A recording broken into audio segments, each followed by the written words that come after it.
Mateus capítulo 6. Vamos ler o versículo de número 9. Estou muito feliz de estar aqui nessa noite. E o domingo de hoje à noite, o dia de hoje, nós vamos seguir na nossa sequência de estudos, de entendimento sobre aquilo que o Senhor tem falado. No último domingo, a pastora falou sobre compromisso com Deus, sobre termos um compromisso com a vida cristã, com a igreja. E hoje eu queria falar um pouco sobre jejum e oração, para nós entendermos um pouco sobre esses dois temas. E eu queria que nós pudéssemos sair daqui dessa noite, não só entendendo, mas aprofundados e refinados no entendimento acerca de jejum e oração. Porque mais do que entender, a vida cristã é uma escada, é uma caminhada, vamos dizer assim. Você pode perceber que do dia que você converteu até o dia de hoje, você se tornou uma pessoa diferente, uma pessoa mais profunda, uma pessoa com entendimento mais sólido. Então, mais do que entender, nós podemos sim nos aprofundar e sermos refinados, sermos aperfeiçoados nessa palavra. Amém? Mateus capítulo 6, versículo 9, diz assim: quando vocês orarem, orem assim: Pai nosso que estais no céu, santificado seja o teu nome, venha o teu reino e seja feita a tua vontade, assim na terra como no céu. Dá-nos hoje o pão de cada dia, perdoa as nossas dívidas, assim como nós perdoamos aos nossos devedores. E não os deixeis cair em tentação, mas livra-nos do mal, porque teu é o reino, o poder e a glória para sempre. Aí nós podemos dizer juntos, amém? Feche seus olhos. Pai, muito obrigado, Senhor.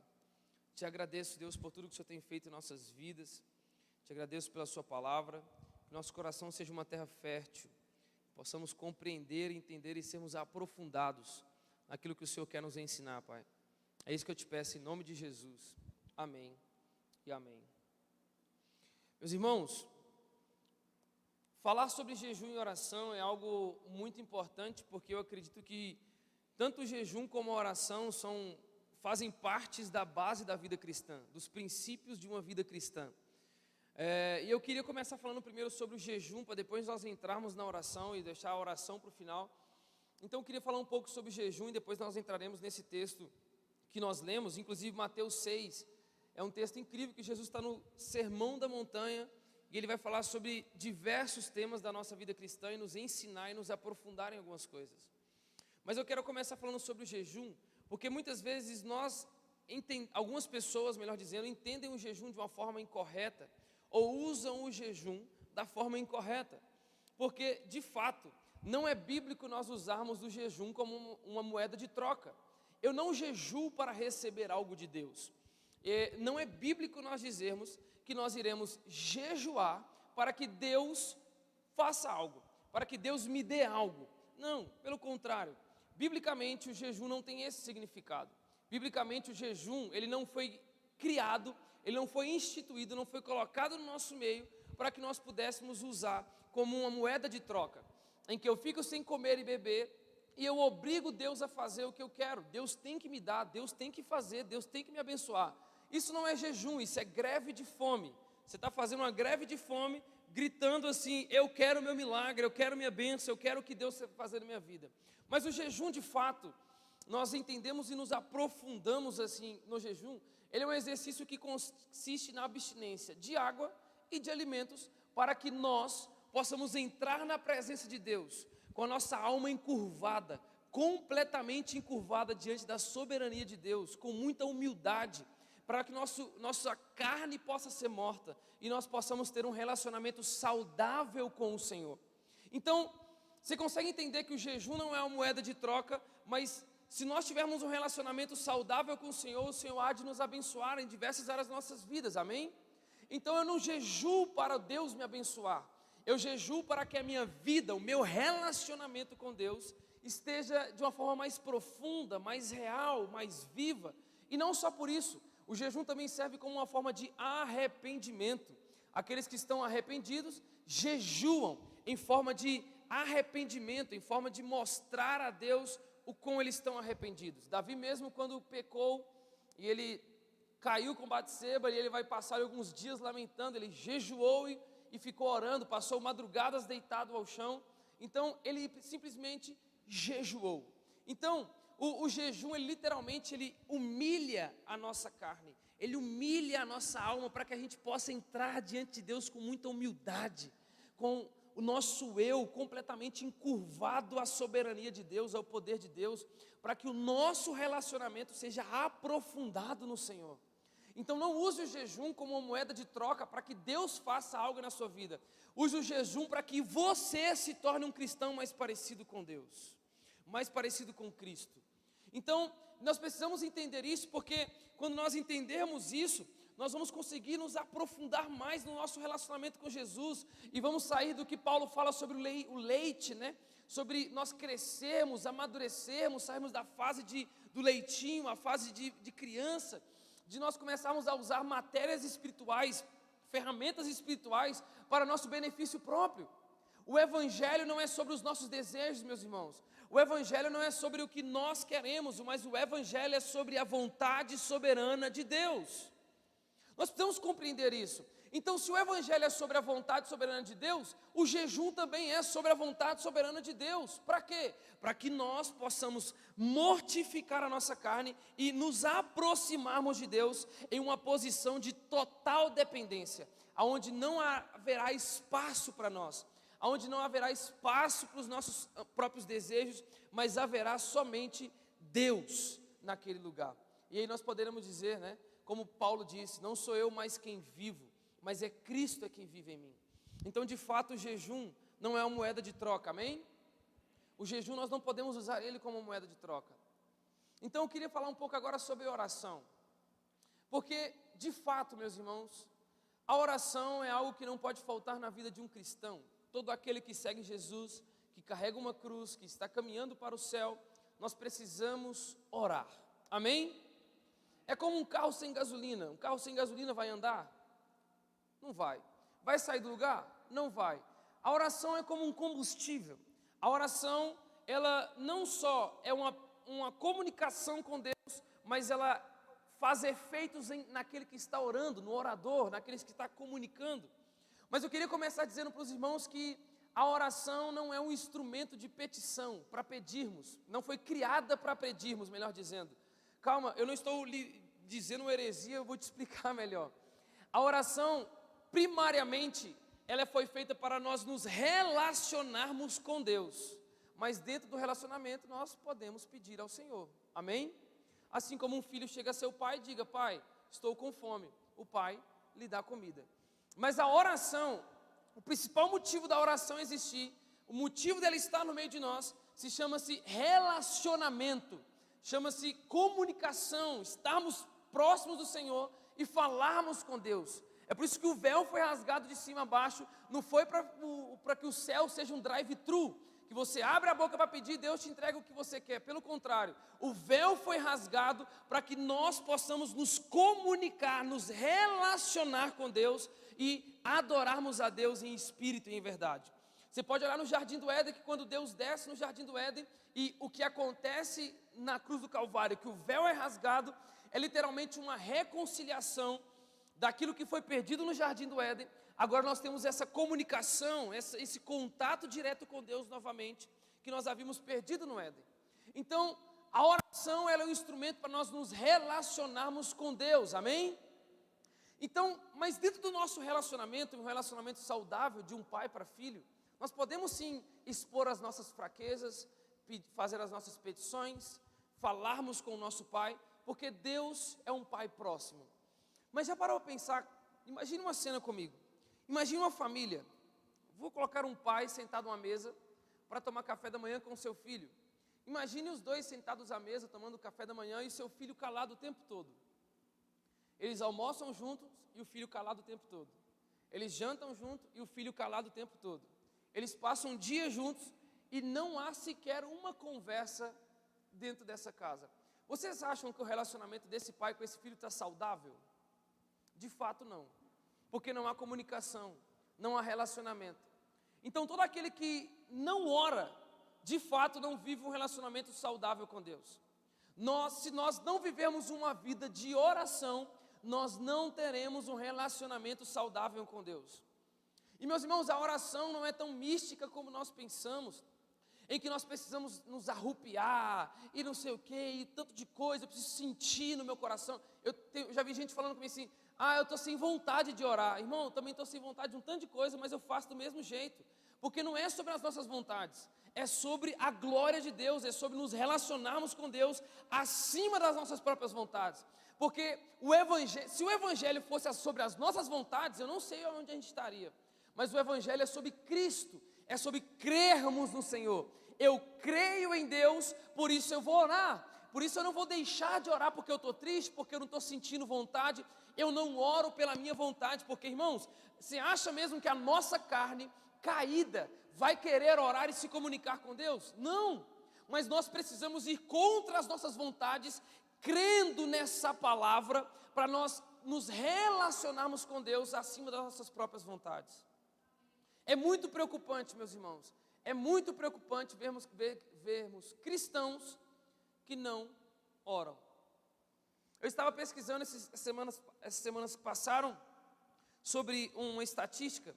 Fizeram no Brasil em 2017 e nos Estados Unidos fizeram em 2021, sobre a quantidade de cristãos que leem a Bíblia todos os dias. E a quantidade de cristãos que leem a Bíblia todos os dias chegaram a uma média, que a cada 10 cristãos, apenas 7 leem a Bíblia todos os dias. A cada 10 cristãos, a cada 10 cristãos, 7 não leem a Bíblia todos os dias. Apenas 3 estão lendo a Bíblia todos os dias, segundo essa pesquisa de um instituto americano e feita aqui nas igrejas pelo Brasil. E eu fico pensando, se com a Bíblia Sagrada está desse jeito, imagina com a oração. De fato, nós precisamos viver uma vida enraigada em oração, uma vida de lágrima nos olhos, uma vida de entrega ao Senhor, uma vida de secreta, onde Mateus 6,6 nos explica de nós entrarmos no nosso quarto, trancarmos a nossa porta e falarmos com o Senhor. Meus irmãos, como é possível nós acharmos que nós viveremos o Evangelho sem oração? Como nós achamos que o Brasil vai ser mudado por uma presidência? Se você tem a sua esperança em um político, pelo amor de Deus, sua esperança é a mais medíocre de todas. A nossa esperança deve estar no Senhor. E todos os momentos na Bíblia Sagrada, desde o livro de Juízes, que nós começamos a ler ter juízes, ali na parte de Saul, Samuel, onde nós vamos ter ali governantes, reis governando a terra, todas as vezes Deus chamava o povo a voltar à oração e ao jejum e ao arrependimento. Para que Deus pudesse curar a nação, para que Deus pudesse sarar a terra, para que Deus pudesse restaurar as coisas que estavam fora, Deus chamava uma nação a voltar à oração. Então, de fato, o que é um cristão, senão um cristão que não ora? Nós não seremos nada. Seremos simplesmente simpatizantes da religião, cristianismo. Seremos simplesmente simpatizantes da igreja. Mas não seremos discípulos fiéis de Cristo. Jesus está nos chamando, meus irmãos, a vivermos uma vida de oração, porque se nós não vivemos uma vida de oração, toda a nossa vida cristã estará desestabilizada. Viveremos com muletas, carregando muletas e colocando nossa responsabilidade sobre as outras pessoas. Nós somos muito bons em colocar a responsabilidade sobre as outras pessoas. Pastor, ora por mim que eu estou muito mal. Mas, irmão, eu queria saber se o pastor tem uma senha diferente da nossa, porque o véu rasgou para todo mundo. E eu vou falar sobre intercessão daqui a pouco. Não tem problema você pedir para alguém orar por você, mas geralmente, quando a pessoa está pedindo para alguém orar por ela, que ela está confiando que a oração daquela pessoa vai fazer algo por ela. E de fato, meus irmãos, a oração em si, o orador em si, não tem poder para nada. Quem tem poder é o Senhor dos Exércitos. É o Senhor que faz todas as coisas. É como o Bruno tocar esse teclado. E o Bruno tocando esse teclado e no final eu chego para ele, nossa Bruno, hoje a música foi tão boa, o teclado é ótimo. Mas se o Bruno desligar a tomada e se levantar do teclado, o teclado toca sozinho? É óbvio que não. Quando alguém ora por nós e algo acontece na nossa vida e nós dizemos assim, irmãos, Deus abençoe você por aquela oração maravilhosa que você fez pela minha vida, a gente está dando a glória para o instrumento e não para o dono. De forma muito sutil, nós estamos glorificando o orador e não aquele que tem o poder para resolver todas as coisas. Então, de fato, quando eu oro ao Senhor dizendo: Deus, eu te peço que você cure essa pessoa, não há glória nenhuma em mim, não há glória nenhuma em minhas palavras, a única glória que existe é em glorificarmos a Deus que está curando essa pessoa. Porque quando a Bíblia diz toda honra, toda a glória e todo o louvor, é toda a glória, toda a honra e todo o louvor. É como eu disse, é como nós virarmos e glorificarmos o teclado, se o teclado de fato não é nada, sem aquele que dá a direção ao teclado, que toca o teclado, sem aquele que rege o teclado. Então, de fato, quem é o vaso perto do seu oleiro? Nós não somos nada, irmãos. Então não há glória nenhuma nas nossas orações, não há por que nos gloriarmos. A única glória que nós devemos ter é nos gloriarmos no Senhor. Nós precisamos nos deleitar e glorificarmos somente ao Senhor. Ah, Diego, mas a Bíblia diz para a gente honrar quem merece honra, não sei o que. Irmão, você está interpretando honra de uma forma errada. Depois a gente fala sobre isso.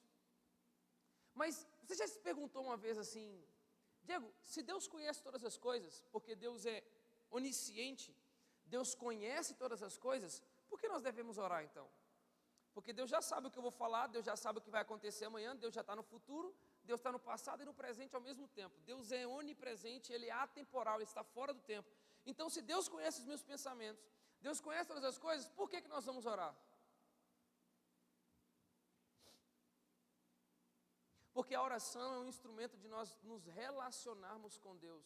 Mesmo Deus conhecendo o nosso coração e conhecendo o futuro, estando no futuro, nós oramos a Ele e clamamos a Ele, porque nós entendemos que nós estamos dentro de um relacionamento.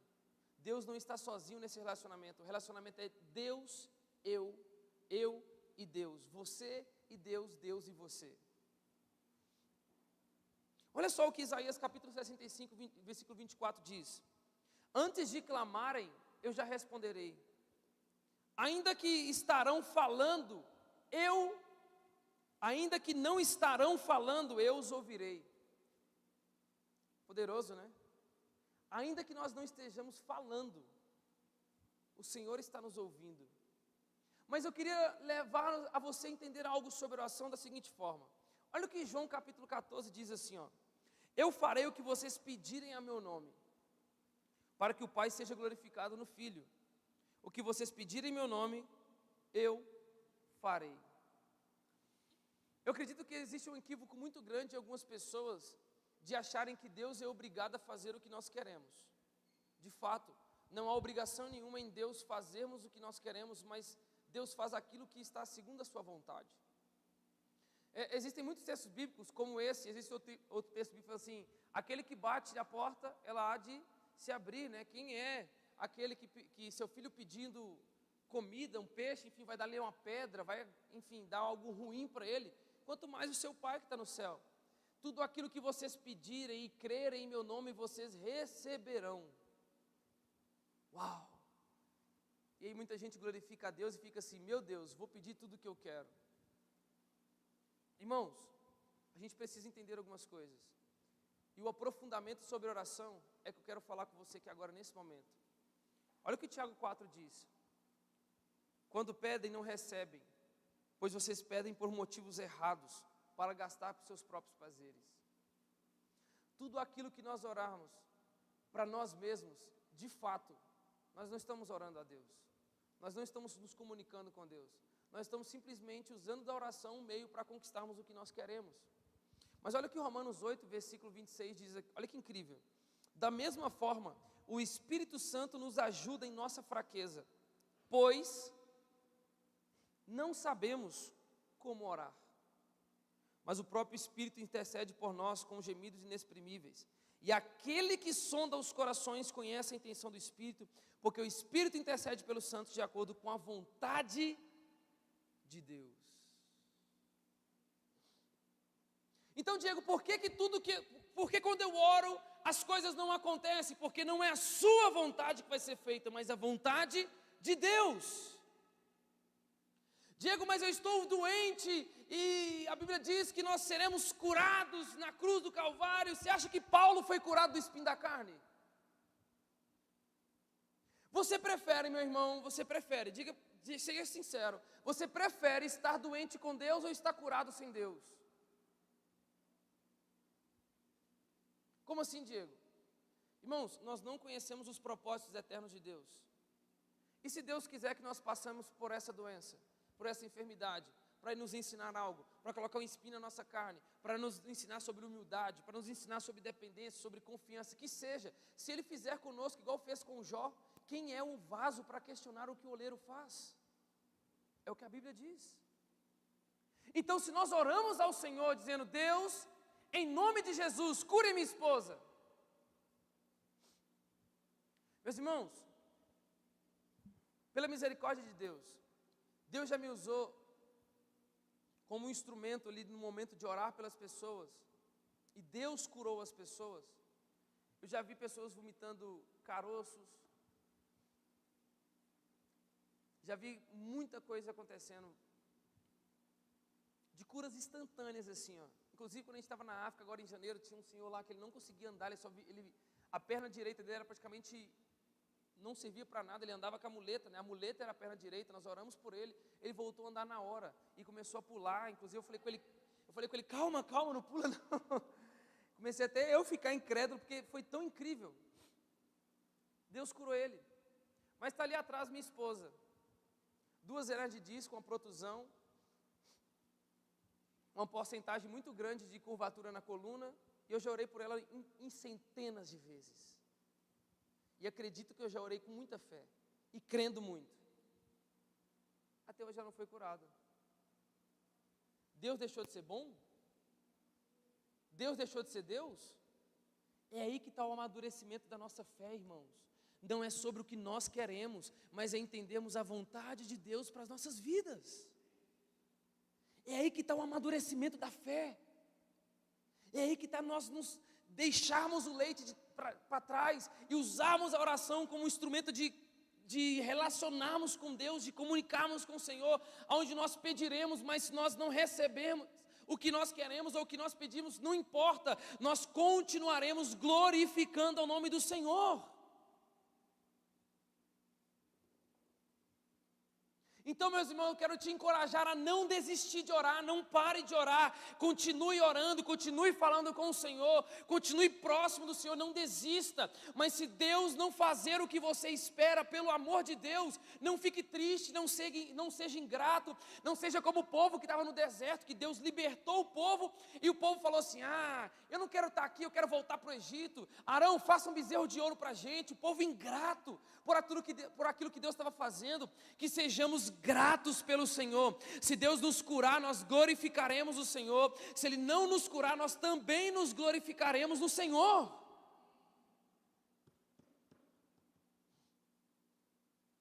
Então nós precisamos entender, meus irmãos, que a oração, nem sempre nós receberemos o que nós queremos, porque Deus conhece o futuro, Deus tem um plano eterno, tem um propósito eterno para as nossas vidas.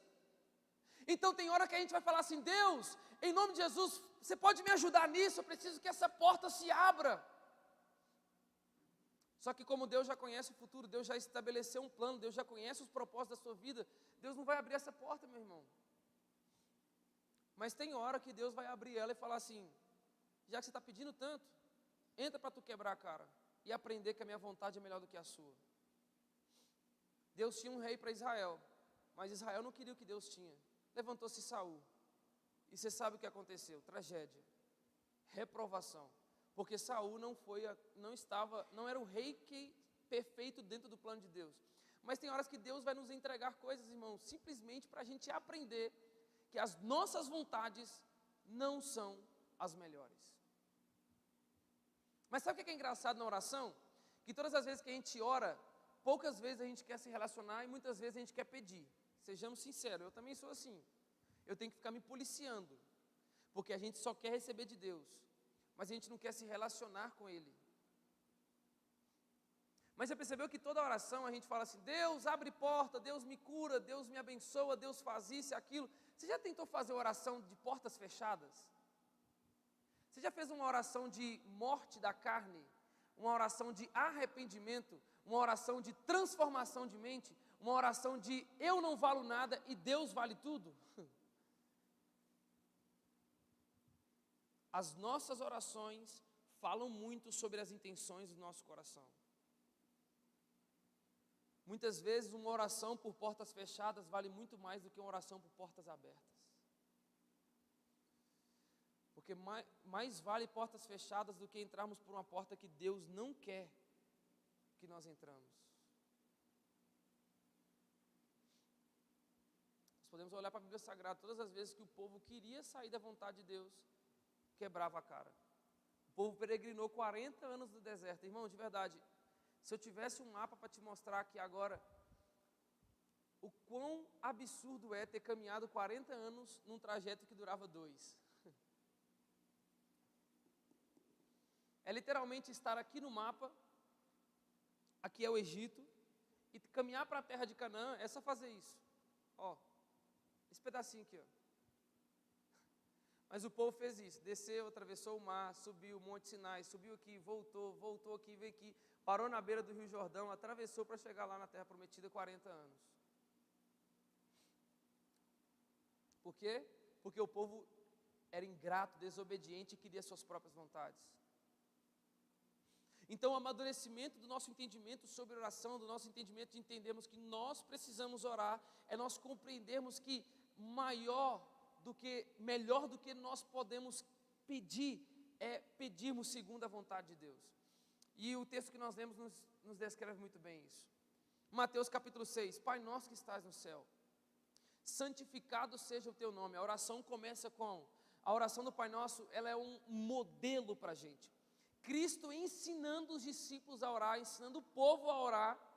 Então se Cristo está ensinando, nós podemos entender que essa oração é um modelo, amém? Pai nosso que estás no céu, santificado seja o seu nome. A adoração começa. Render graças ao Senhor e glorificarmos a Ele por Ele ser santo, por Ele ser majestoso. Não começamos a oração dizendo e pedindo o que queremos, mas orando ao Senhor e glorificando o nome dEle por aquilo que Ele é. Venha o teu reino e seja feita a minha vontade. É a minha ou a vontade dEle? Seja feita a sua vontade. Que venha o seu reino e seja feita a sua vontade. Então, não é o meu reino, não é o meu reino que muita gente fala sobre eu vou governar nessa terra. Não, é o reino dele e a vontade dele que vai vir sobre nós. Está vendo que o modelo de oração pouco tem sobre nós? Seja feita a sua vontade, assim na terra como no céu. Dá-nos hoje o pão de cada dia. Perdoa as nossas dívidas, assim como nós perdoamos os nossos devedores. E não nos deixe cair em tentação, mas livra-nos do mal.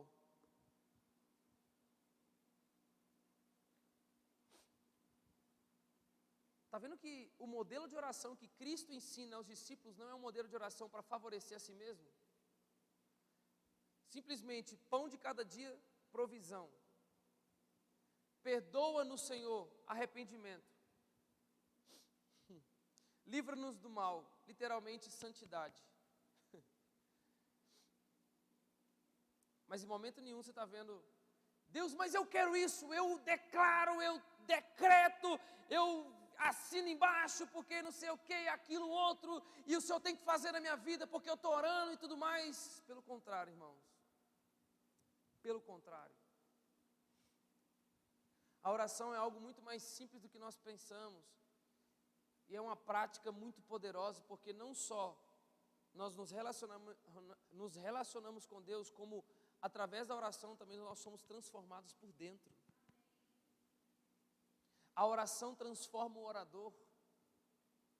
Porque dentro desse relacionamento, nós achamos arrependimento, nós encontramos o caminho, nós encontramos Cristo. Então eu queria te convidar, meu irmão, de verdade, a começar a orar. Nós precisamos orar, meus irmãos. Nós precisamos incessantemente orar. Orar sem cessar, todos os dias. É claro que a Bíblia nos ensina sobre Mateus capítulo 6, versículo 6, sobre entrarmos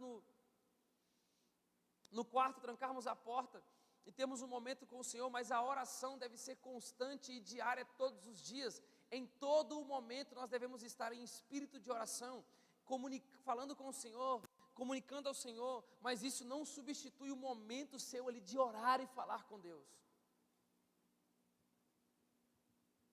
E eu queria desmistificar algumas coisas.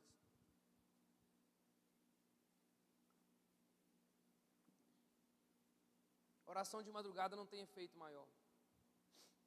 Oração de madrugada pode ser melhor, porque tem silêncio, uma temperatura ambiente legal, uma calmaria, para você se concentrar e falar com Deus.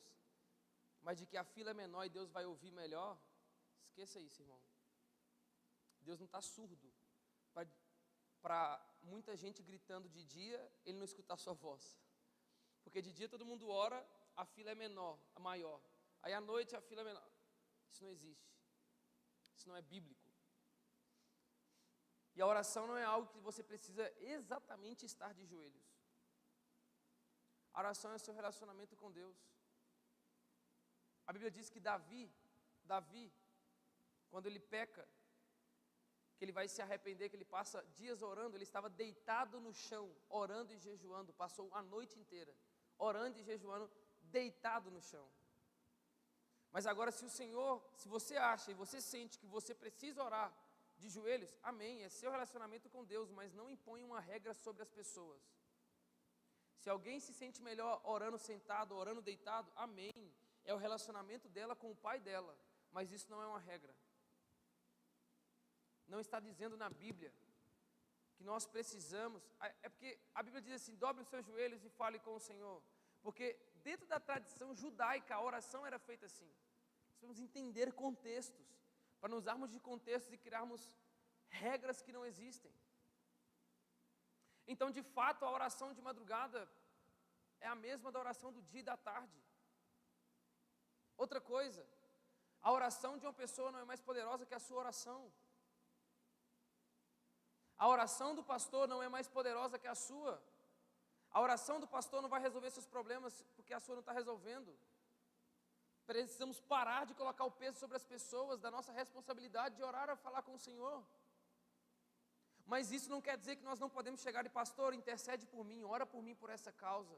E juntos vocês orarem ao Senhor, e essa súplica chegar até Deus, não há problema, isso é bíblico, intercessão é bíblico, nós precisamos interceder um pelos outros, mas não quer dizer que é o pastor orando as coisas vão acontecer, que o irmão que é mais santo orando vai acontecer. O véu foi rasgado, amém? Amém? Vocês estão comigo? Está tão ruim assim? O véu foi rasgado, amém? Mas aí a Bíblia diz assim, e o véu foi rasgado, mas entrará primeiro aquele mais santo e entrará depois o menos santo. É isso que a Bíblia fala? O véu foi rasgado para o pastor e para o membro, está só um pedaço rasgado. O véu foi rasgado para o pregador e para o irmão lá do fundo da igreja, o véu está meio rasgado. O véu foi rasgado. E ponto final. Só que, irmãos, é muito saudável nós estarmos intercedendo um pelos outros. Dizendo assim, pastor, me ajuda em oração, irmã, me ajuda em oração. Mas não crendo e colocando expectativas no pastor, mas no Deus que está sobre as nossas vidas. Muitas pessoas procuram profetas para orarem por eles. Pessoas para fazer a oração, porque vai acontecer na vida dela. E será mesmo que o Deus Todo-Poderoso, que conhece todas as coisas, não está com você, irmão? É porque a gente usa de um fato isolado para criar uma regra. É mais ou menos assim, eu vou até o Bruno, chego na casa do Bruno e falo, mano, estou muito mal, velho, eu estou com muita dor no meu braço, ora por mim. O Bruno vai lá e ora e Deus me cura. Aí toda vez que meu braço está doendo, eu vou no Bruno. Porque o Bruno é o orador de braço, o caçador de braço doente. Porque o Bruno um dia orou por mim, eu fui curado, então acabou. Toda vez agora eu vou no Bruno. É a mesma coisa de eu espirrar, um raio caiu. Aí toda vez que você espirrar, um raio cai. Irmãos, naquele momento Deus quis me curar.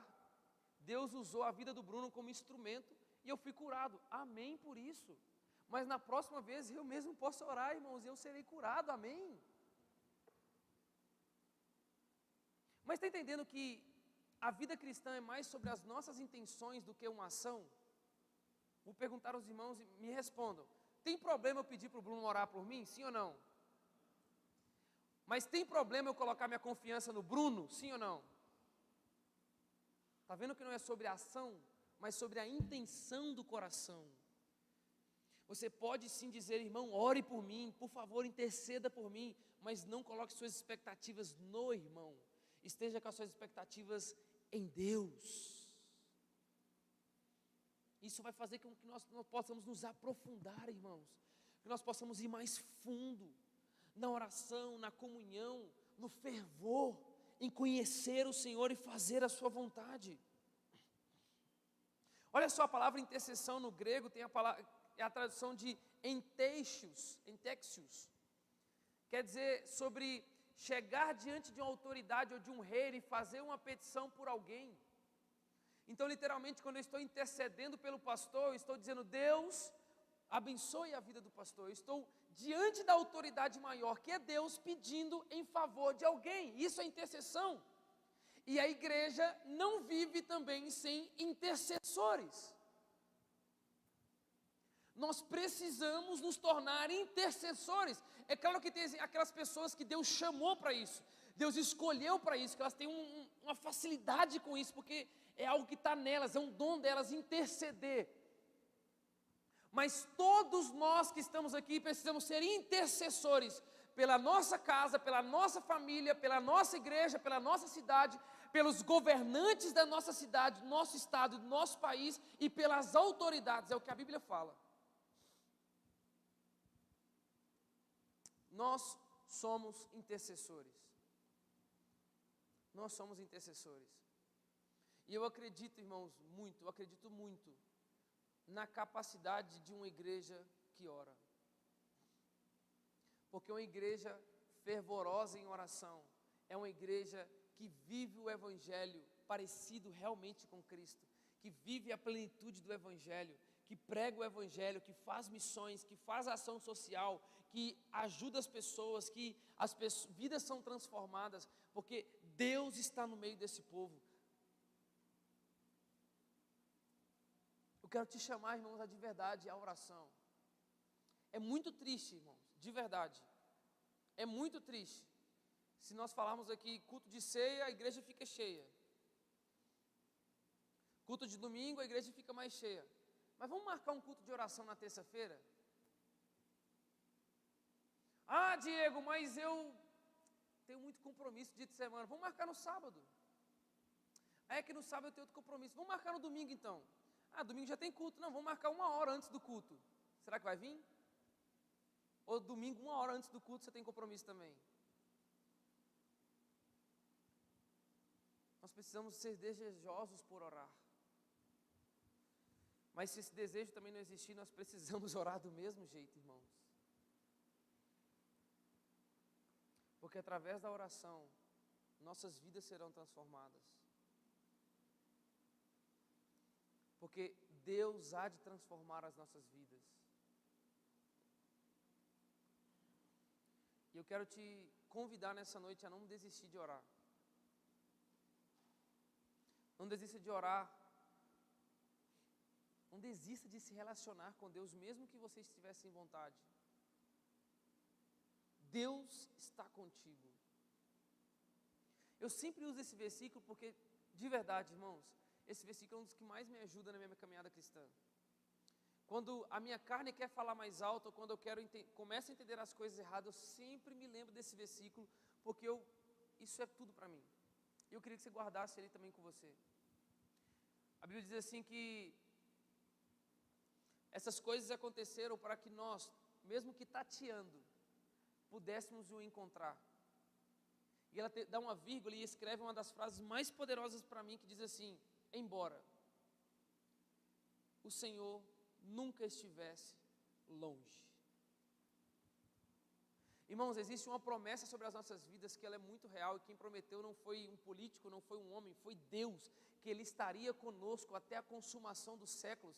Então eu te digo, você acha mesmo que quando você ora e você não recebe a resposta que você quis, é porque Deus não está lá te ouvindo?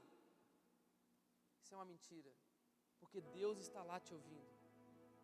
E no momento certo Deus fará algo, ou também não fará, e também não tem problema. Nós continuaremos perseverantes com o Senhor até o dia que Ele vai voltar. Então, se você está orando e pedindo algo a Deus, e falando algo com o Senhor, e clamando, e Deus não fez, amém. Continue sendo grato a Deus e prossiga. Talvez a falta da resposta seja a melhor resposta para você. Só que a gente não quer enxergar a vontade de Deus, a gente quer a nossa vontade, irmãos. Nós queremos fazer do nosso jeito. Só que do nosso jeito as coisas não vão dar certo, não vai acontecer. E se Deus permitir, se Deus colocar na nossa vida a nossa própria vontade, pode ter certeza que é para nos ensinar uma lição, porque vai dar errado lá na frente. Então vamos amadurecer naquilo que nós falamos sobre oração. Deus, eu te amo, Senhor. Deus não é como as outras religiões tratam os seus falsos deuses. Deus não é um governante sentado num trono e obrigando as pessoas a ficarem de joelho beijando o chão. Deus é um pai, se assentado numa mesa, com a cadeira puxada, dizendo e procurando filhos, querendo sentar à mesa com Ele, para ceiar e partilhar o pão. O que isso quer dizer, Diego? Que, irmãos, se você está sem força para orar, ora do jeito que dá. Ora com as suas palavras, do seu jeito, fala: Paizinho, Pai, eu estou aqui, pelo amor de Deus, me socorre. Eu estou tão aflito, me ajuda, Pai. Senhor, mas que acima da minha vontade seja feita a sua. Você tem coragem de fazer isso? Uma vez um amigo muito próximo me contou um testemunho que é muito poderoso, chocante, mas poderoso. Que tinha um senhor muito enfermo. Essa pessoa que me contou o testemunho está até aqui na igreja, não vou falar quem é não. Tinha uma pessoa muito enferma, um senhor muito enfermo, e chamaram ele para ir na casa dessa pessoa para orar por ele, para que Deus pudesse o curar. Aí essa pessoa chegou lá, orou e falou assim: Deus falou comigo que não vai curar não, vai levar ele. Será que a gente continuaria amando o Senhor? Se a vontade fosse essa? Esse é o aprofundamento da nossa fé, irmãos. É aí que a gente encontra a paz que excede todo entendimento e a felicidade verdadeira, que é a paz e uma felicidade que não depende de condições. Se Deus me curar, amém, mas se não me curar, eu ainda permaneço feliz, constante, fervoroso com o Senhor. Quer ver alguém parar de orar? É Deus não fazer o que ela quer. Quer ver alguém desistir de orar? É Deus não realizar os desejos. Mas o lugar que Deus quer nos levar como igreja para entender a oração é um lugar onde a gente vai estar diante de uma situação que o que nós mais queremos é que aconteça algo. E eu sempre uso o termo cura porque é muito usado no meio de nós, né? Quando alguém está doente. Mas eu quero te convidar a ser corajoso e dizer assim: Deus, meu irmão está doente. Em nome de Jesus, enfermidade, vai embora. Em nome de Jesus eu oro para que ele seja curado. Mas que Deus, que seja feita a sua vontade. É mais ou menos a gente dizendo assim, é mais ou menos uma criança chegando para o seu pai dizendo assim: pai, eu queria tomar suco, mas se o Senhor quiser me dar café, está tudo bem também. Pai, eu queria te pedir isso, mas contudo seja feita a sua vontade. Quem é o nosso maior exemplo de fé que nós seguimos? Jesus, amém? Nós somos parecidos com Jesus. Cristo, passando por tantas coisas, ele ora, mas a todo momento ele diz assim: que seja feita a vontade do meu Pai. A minha comida é fazer a vontade do meu Pai. Cara, olha que poderoso que Jesus faz quando ele vai morrer na cruz do Calvário. Ele diz assim: Pai, se possível. Jesus não obrigou o Pai a fazer. Jesus não obrigou Deus a curar, a libertar, a matar o exército romano. Pelo contrário, Jesus diz: Pai, se possível, afasta esse cálice de mim. Contudo, que seja feita a sua vontade. Essa é a oração verdadeira que Deus quer de nós. E o desejo que Deus quer para nós nessa noite, que nós saímos daqui entendendo que nós precisamos ter uma vida de jejum. Você precisa, irmão, pelo menos uma vez por semana jejuar, pelo amor de Deus, isso é o mínimo. Para que a gente possa ter um relacionamento mais profundo e mais saudável com Deus. E oração, irmão, pelo amor de Deus, nós precisamos orar todos os dias. E quando o pastor, alguém que ninguém fala assim: irmão, vamos fazer um culto de oração, vamos fazer uma vigília de oração, vamos passar aqui a noite orando e adorando o Senhor. Nós precisamos, meus irmãos, desejar fazer isso, ou mesmo se não desejarmos, precisamos participar e vir. Porque o que há de nós se não nos conversarmos com o nosso Deus? O que será de nós? O que será desse carro se não tiver gasolina? O que será desse corpo se não tiver alimento? A oração é alimento para o nosso espírito. Então mesmo, irmão, de verdade, se policie. Eu nem gosto muito de criar essas regras, porque eu acredito muito que o nosso relacionamento com Deus é muito espontâneo, né? Deus olha para o coração, Deus gosta de espontaneidade. Mas eu queria que você começasse a se policiar mesmo assim. Eu preciso orar todo dia. Se eu não orei, enquanto eu não orar, eu não como. Enquanto eu não orar, eu não durmo. Tem um pessoal que faz um propósito que chama No Bible, No Food. Sem Bíblia, sem comida. Enquanto eles não lerem a Bíblia, eles não comem. Faz um propósito com Deus, irmãos. Enquanto você não tiver seu momento com Deus e não orar, não coma, não durma. Faz um propósito com Deus, mas não deixe de orar e jejuar. Amém? Se coloque de pé em nome de Jesus.